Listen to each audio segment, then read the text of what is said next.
Assalamualaikum warahmatullahi wabarakatuh. Perkenalkan, nama saya Okris Mutiara, mahasiswa PPG Guru Tertentu Tahap 1 pada LPTK Muhammadiyah Surakarta dengan nomor NIM A961240355. Saya akan melakukan praktek uji kinerja pada pelajaran geografi dengan materi keanekaragaman hayati flora dan fauna di Sekolah SMA 2 Kuala.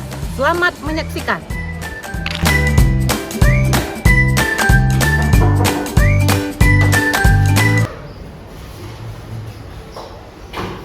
Assalamualaikum warahmatullahi wabarakatuh.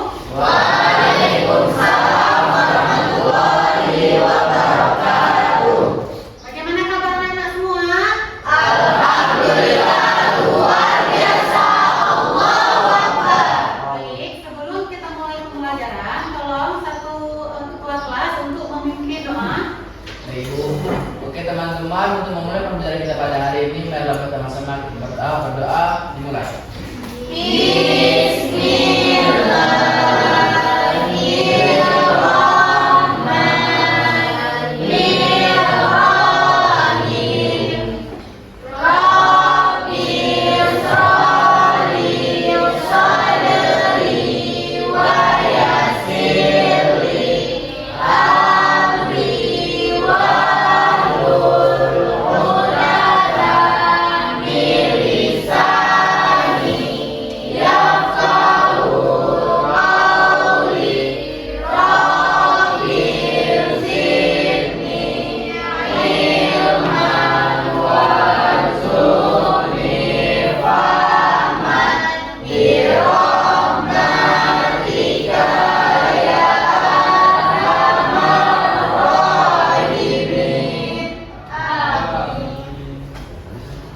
Nah, bagaimana tadi? Ada piket kelas?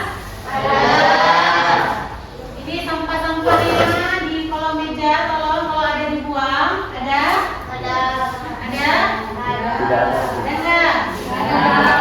Tolong disimpan dulu ya. Kelasnya diskusi ya. Ibu absen dulu ya. Ya, Bu. Adiza. Hadir, Bu. Ade Olivia. Hadir, Bu. Afritawati. Ahmad Farhan. Bu. Siswa yang sakit dan mobil. Ada keterangannya kan? Ada. Nah, ini anak-anak semua ada buku? Ada. Ada? Ada. Oke, sebelum kita mulai pembelajaran, kita akan menyanyikan lagu nasional secara bersama. Lagunya lagu apa? Lagu? Garuda. Satu, dua, tiga. Garuda Pancasila, akulah pendukungmu, patriot proklamasi, sedia berkorban untukmu. Pancasila dasar negara, rakyat adil makmur sentosa, pribadi bangsaku. Ayo maju, maju, ayo maju, maju, ayo maju, maju. Nah, jadi kita akan masuk materi tentang keanekaragaman flora dan fauna di Indonesia. Nah, pada pembelajaran kali ini, Ibu harap kalian dapat memahami pengertian flora dan fauna. Kemudian, Ibu juga berharap kalian dapat memahami pentingnya flora dan fauna, dapat memahami pelestarian flora dan fauna. Kemudian juga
selanjutnya Ibu akan memberikan materi yang akan Ibu tampilkan di depan, yaitu tentang keanekaragaman flora dan fauna di Indonesia.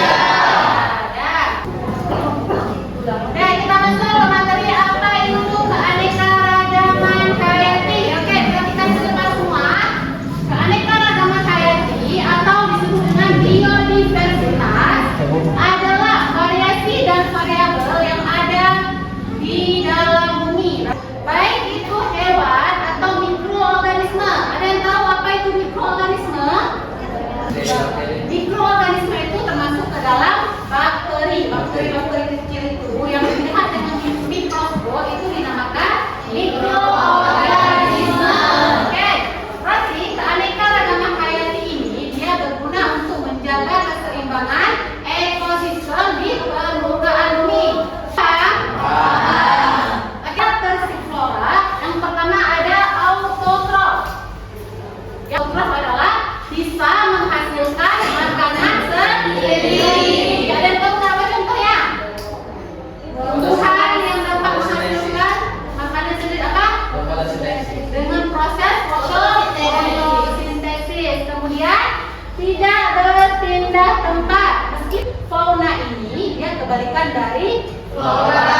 Kalau misalkan fauna dia dapat berpindah tempat, kemudian dia tidak memiliki jenis besar, kemudian dia mampu bergerak bebas. Sampai di sini ada yang masih kurang paham tentang pengertian flora dan fauna? Kalau flora itu kan bisa dimakan oleh manusia dan manusia lain. Misalnya kayak tumbuhan dimakan oleh hewan dan manusia. Terus hewan juga bisa dimakan sama manusia. Jadi bisa dimakan. Ada yang ingin menambahkan? Ada? Oke, baik. Kalau flora dan fauna, apa kaitannya dengan bahan obat? Kalau tumbuhan, kita di sini ada nggak? Kalau obat yang berasal dari tumbuhan, ada. Apalagi Indonesia ini terkenal dengan kaya akan rempah-rempah. Keterkaitan flora dan fauna dengan sumber daya ekonomi, yaitu dapat menjadi daya tarik wisatawan untuk mengunjungi negara kita.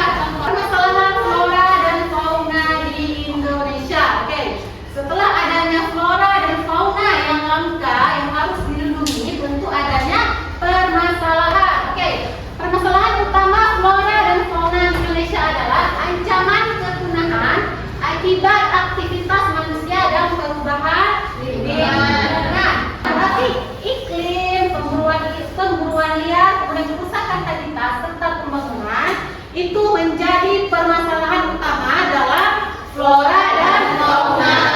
Dan kira-kira sampai sini udah paham? Tentang flora dan fauna? Sudah? Oke, selanjutnya itu akan tampilkan video tentang flora dan fauna. Tolong disimak apa yang ditampilkan di video ini. Hewan-hewan apakah dia termasuk hewan yang dilindungi atau tidak? Apakah dia termasuk hewan yang langka atau tidak? Nah, perhatikan ya.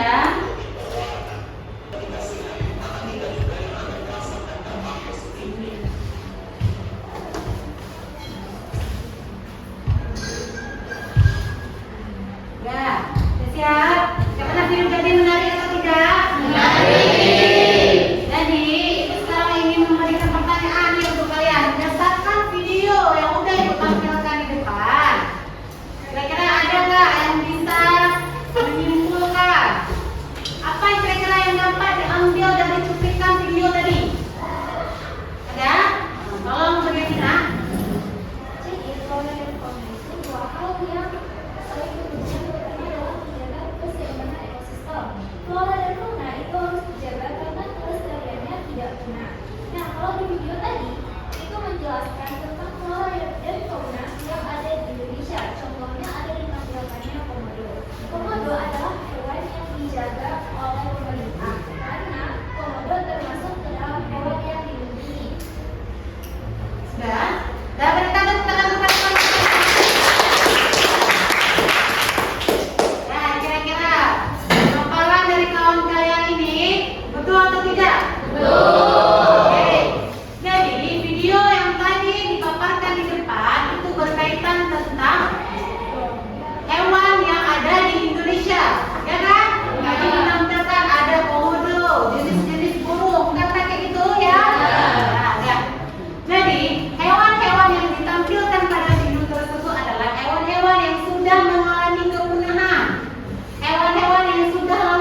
dulu dia soalnya apa.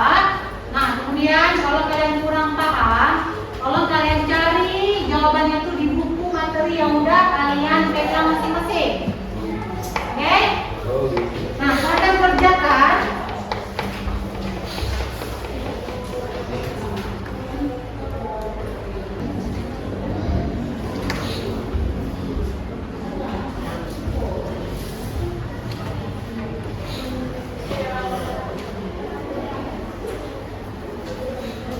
Jangan lupa tulis anggota kelompoknya ya.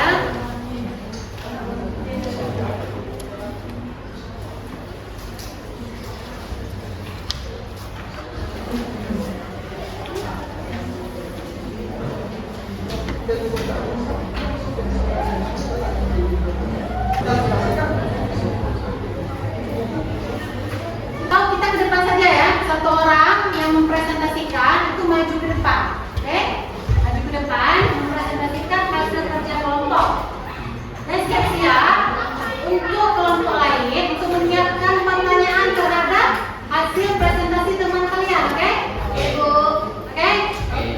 Untuk presentasi pertama kita mulai dari kelompok 1. Oke, perwakilan dari kelompok 1 boleh silakan maju ke depan. Oke, sudah? Nah, jadi selanjutnya kita akan presentasi hasil kerja kalian.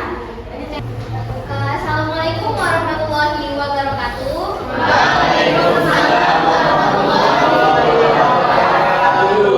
Perkenalkan, saya Sherin Edel, perwakilan dari kelompok 1 ingin menyampaikan hasil diskusi kami mengenai pertanyaan yang telah diberikan oleh Ibu Ofis. Pertanyaan yang kami dapatkan adalah mengapa keanekaragaman hayati penting bagi kehidupan manusia dan lingkungan. Hasil diskusi kami menjelaskan bahwa ada 6 penyebab kenapa keanekaragaman hayati penting bagi kehidupan manusia. Yang pertama, keanekaragaman hayati menyediakan kebutuhan hidup manusia, mulai dari pangan, obat-obatan, pakaian, dan peralatan. Bahan-bahannya itu semua diambil dari tumbuhan dan juga hewani. Contohnya seperti tas yang dibuat dari kulit hewan, juga tumbuhan sebagai bahan makanan. Jadi itu salah satu penyebab kenapa keanekaragaman hayati penting bagi kehidupan manusia. Assalamualaikum warahmatullahi wabarakatuh. Waalaikumsalam warahmatullahi wabarakatuh. Perkenalkan, saya Febriana Yolanda, perwakilan dari kelompok 2 ingin berpresentasi.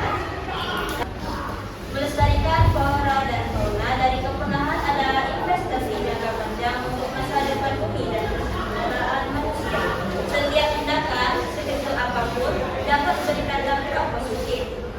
Melestarikan dan menjaga flora dan fauna dari kepunahan adalah upaya kompleks yang membutuhkan kerjasama dari berbagai pihak, mulai dari pemerintah, organisasi, hingga individu. Terima kasih atas perhatiannya. Saya akhiri. Assalamualaikum warahmatullahi wabarakatuh. Waalaikumsalam warahmatullahi wabarakatuh. Nah, ada yang bertanya untuk kelompok 2? Ya. Kelompok 2, tolong perhatikan pertanyaannya, cepat ya. Assalamualaikum warahmatullahi wabarakatuh. Waalaikumsalam warahmatullahi wabarakatuh. Saya dari kelompok 1 ingin bertanya kepada kelompok 2. Saya kurang paham mengenai poin reintroduksi spesies. Tolong berikan pemaparan yang lebih jelas dan berikan contohnya. Baik, saya Maulida dari kelompok 2 yang akan menjawab pertanyaan dari kelompok 1. Reintroduksi spesies adalah proses penempatan kembali populasi suatu spesies hewan atau tumbuhan ke habitat alam yang sebelumnya pernah mereka tinggali, namun telah punah dari area tersebut. Tujuan utama dari reintroduksi ini adalah untuk membangun kembali populasi mandiri dan berkelanjutan di alam liar, sehingga meningkatkan peluang kelangsungan hidup spesies tersebut secara keseluruhan. Contohnya, orang hutan. Sekian, terima kasih. Apakah jawaban bisa diterima? Bagaimana kelompok 1 jawabannya bisa diterima? Bisa. Oke, berikan tepuk tangan.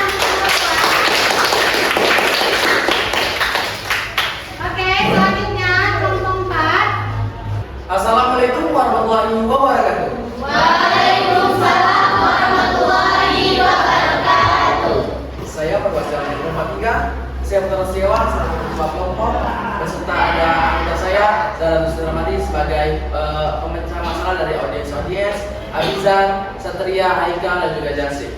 Jadi berdiri saya di sini, saya ingin menyampaikan hasil diskusi kami tentang keanekaragaman fauna dan flora.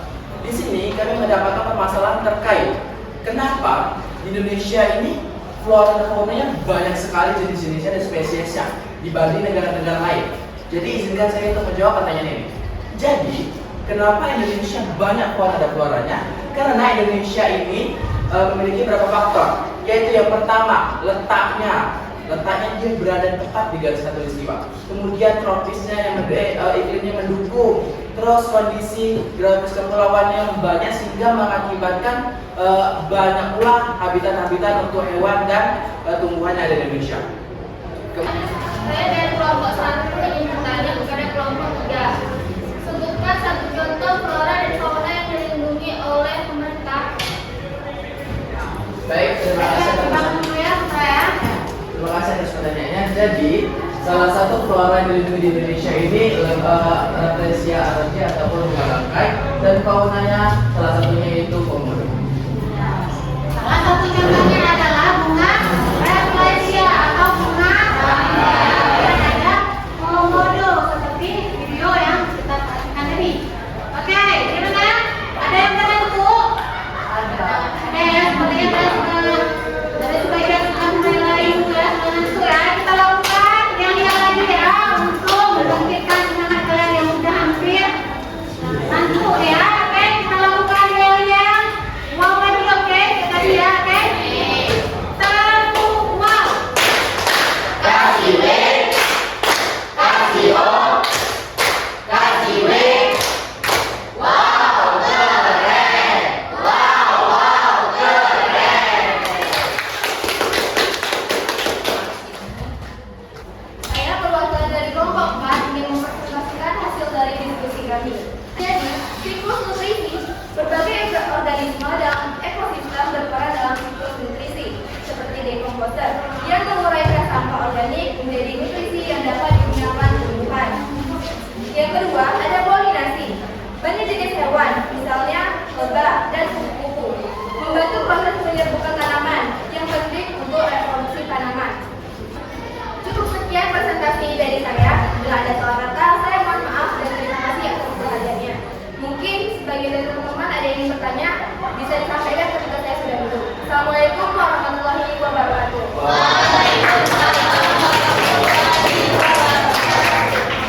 Saya ingin bertanya untuk kelompok 4. Oke, silakan.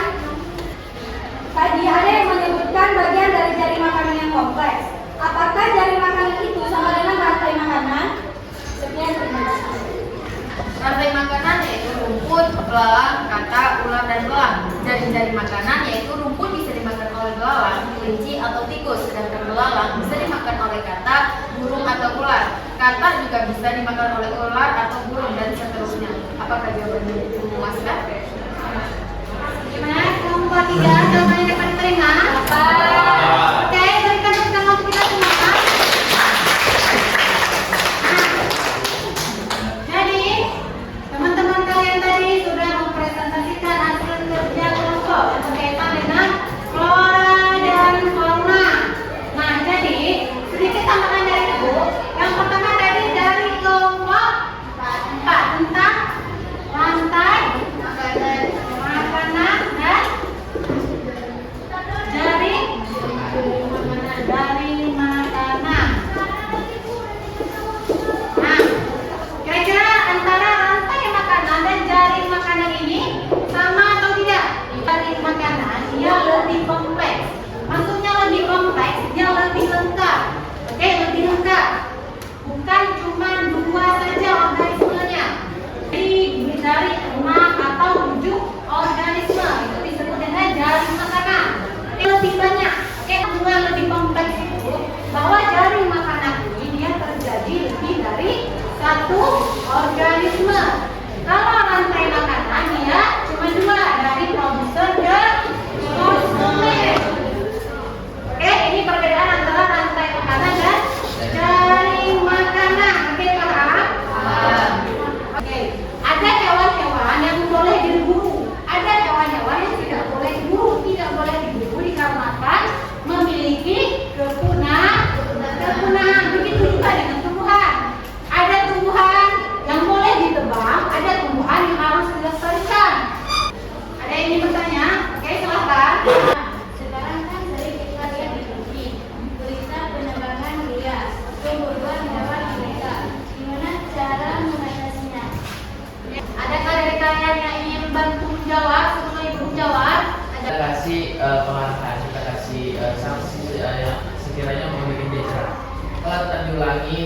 baru ke kita yang lebih lanjut ataupun nanti dikenakan sanksi pidana kan ada undang-undang juga bukan? Oke, jadi hal utama yang harus kita lakukan sebagai generasi muda adalah dengan melakukannya edukasi.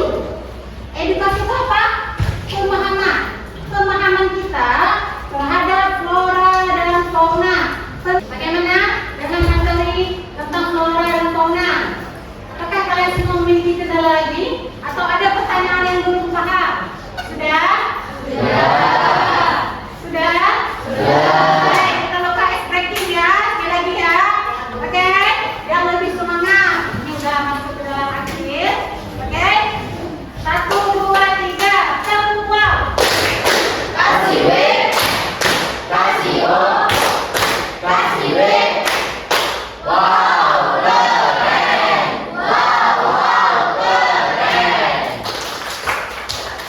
Sekarang Ibu minta salah satu dari kalian memberikan kesimpulan atau mengambil kesimpulan dari materi kita yang sudah kita pelajari. Ayo, Ibu persilakan. Kesimpulan pembelajaran kita pada hari ini, flora dan fauna sangat penting untuk kita jaga. Terutama kita berada di daerah Sumatera, contohnya ada harimau Sumatera. Nah, yang terkenal adalah spesiesnya yang langka. Mengapa disebut langka? Karena banyak gangguan liar, makanya banyak diburu. Jadi kita sebagai generasi muda harus sadar akan pentingnya menjaga semua itu. Contohnya lagi di Indonesia terkenal akan bunga bangkai atau yang sering disebut dengan bunga rafflesia. Nah, bunga tersebut kan sangat terkenal ke negara lain. Jadi manfaatnya sehingga dapat meningkatkan ekonomi dari segi pariwisata. Sekian saja, terima kasih. Mari kita tepuk tangan. Oke, terima kasih Adita atas inisiatifnya sendiri untuk memberikan kesimpulan ya pada materinya ya. Nah, jadi kesimpulannya itu kalau flora dan fauna kita jaga, maka keseimbangan ekosistem itu dapat pula dijaga. Oke? Kita sudah masuk pada akhir pembelajaran untuk pertemuan kali ini tentang keanekaragaman hayati flora dan fauna. Nah, jadi Ibu harapkan pada materi ini kalian memahami tentang materi flora dan fauna. Ya, terutama yang Ibu harapkan pada pertemuan selanjutnya, oke, kelas harus dipertahankan seperti ini, oke? Kelasnya harus bersih, oke? Nah, lagi konsistennya, tingkat konsisten kalian itu harus ditingkatkan. Fokus pada pelajaran yang disampaikan, oke? Kemudian suasana kelas juga usahakan lebih mengenali, oke? Saling mengingatkan kawan-kawannya. Terutama konsentrasi itu memang harus ditingkatkan. Kalau kalian berpecah belah, konsentrasi kalian tidak akan memahami materi yang Ibu sampaikan, oke? Untuk pertemuan selanjutnya ya, Ibu harapkan kebersihan kelas dijaga, ketertiban kelas juga dijaga ya, seperti ini ya. Nah, kira-kira dari kalian ada yang ingin berkomentar untuk pelajaran kita kali ini? Oke, silakan Putra. Bu, kayaknya materi yang Ibu sampaikan agak kurang jelas karena kan kita posisi paling belakang, jadi suara itu agak lebih kecil, jadi kurang kedengaran. Oke, terima kasih Putra ya atas masukannya.